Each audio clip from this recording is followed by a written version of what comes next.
பாபாவிற்கு போக் வைப்பதற்கான விதி.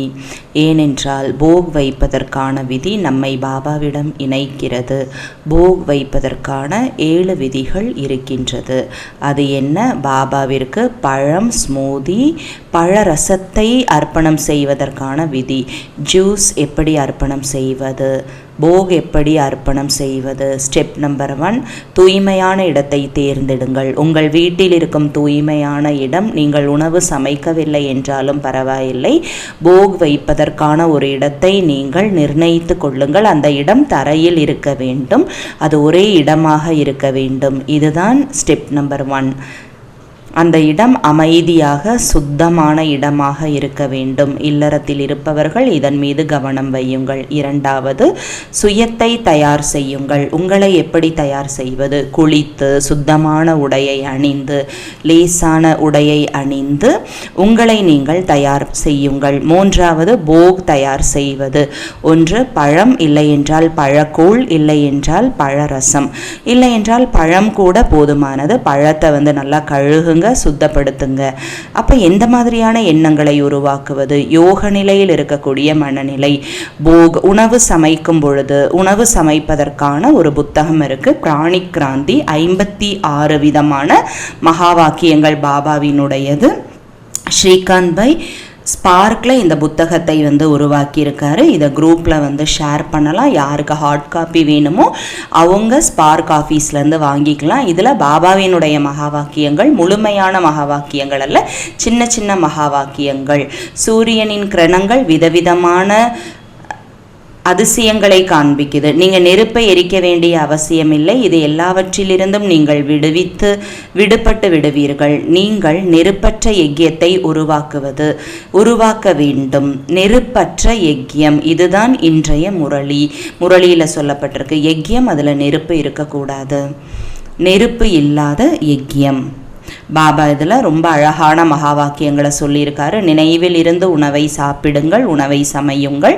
அவ்வாறு செய்யவில்லை என்றால் அது சரீரத்திற்கு தான் சக்தி கொடுக்கும், மனதிற்கு அல்ல. மாயை உணவை சாப்பிட்டு விடும். இந்த புத்தகத்தை பற்றி நான் குரூப்பில் ஷேர் பண்ணுறேன். ஸோ ஒரு நல்ல இடத்தை உருவாக்குங்க, உங்களை நீங்கள் தயார் பண்ணிக்கோங்க. மதியம் நீங்கள் உணவு சாப்பிடும்போது கூட நல்லா குளிச்சு நல்லா சுத்தமாகி அந்த இடத்த தயார் பண்ணுங்க, உங்களை தயார் பண்ணுங்க. 3வது, போகை உருவாக்குவது. போக் ரெடி ஆயிடுச்சு.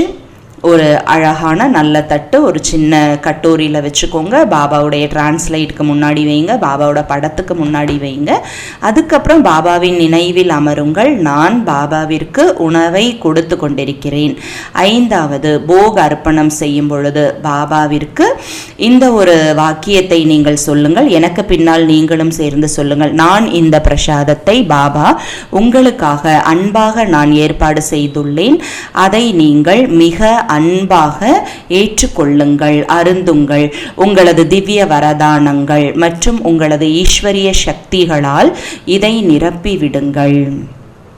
போக் வைப்பதற்கான 5வது ஸ்டெப் இதுதான். இதில் இந்த வாக்கியத்தை உச்சரியுங்கள். 6வது, போக் வைப்பதன் கூடவே யோகா செய்யுங்க.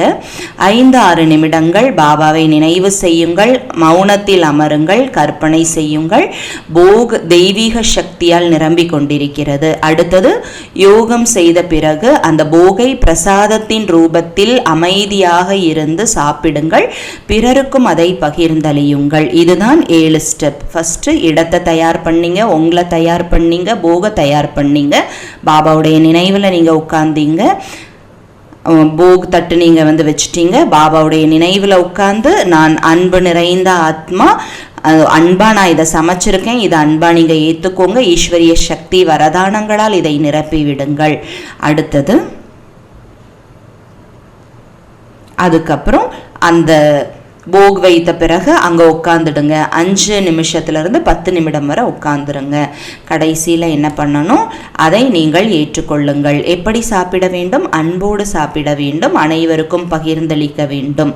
இவ்வாறு செய்வதற்கு இந்த முழு விதிக்கு 5 நிமிஷம்தான் ஆகும், அதிகமான நேரம் ஆகாது. இதை நீங்கள் மிக விரைவாக இதை செஞ்சு முடிக்க முடியும். மெதுவாக இதை நீங்கள் செய்யலாம். இந்த புத்தகத்தில் நிறைய விஷயங்கள் இருக்குது. இதை நீங்கள் படிக்கலாம். இது பிராணி கிராந்தியில் இந்த எல்லா விஷயங்களும் நான் சொல்லியிருக்கேன். இதை நீங்கள் இன்னொரு முறை நீங்கள் ரிவைஸ் பண்ணலாம். வாய் எப்போ அதிகமாக ஆசைப்படுதுன்னா ஏதாவது பொருளை பார்க்கும்போது தான். உணவு மிக குறைவாக சாப்பிடணும். அதிகமான ஆசை இருக்கக்கூடாது. நினைவில் இருந்து இருக்கக்கூடியவர்களின் உணவு மிக சூட்சுமமானது.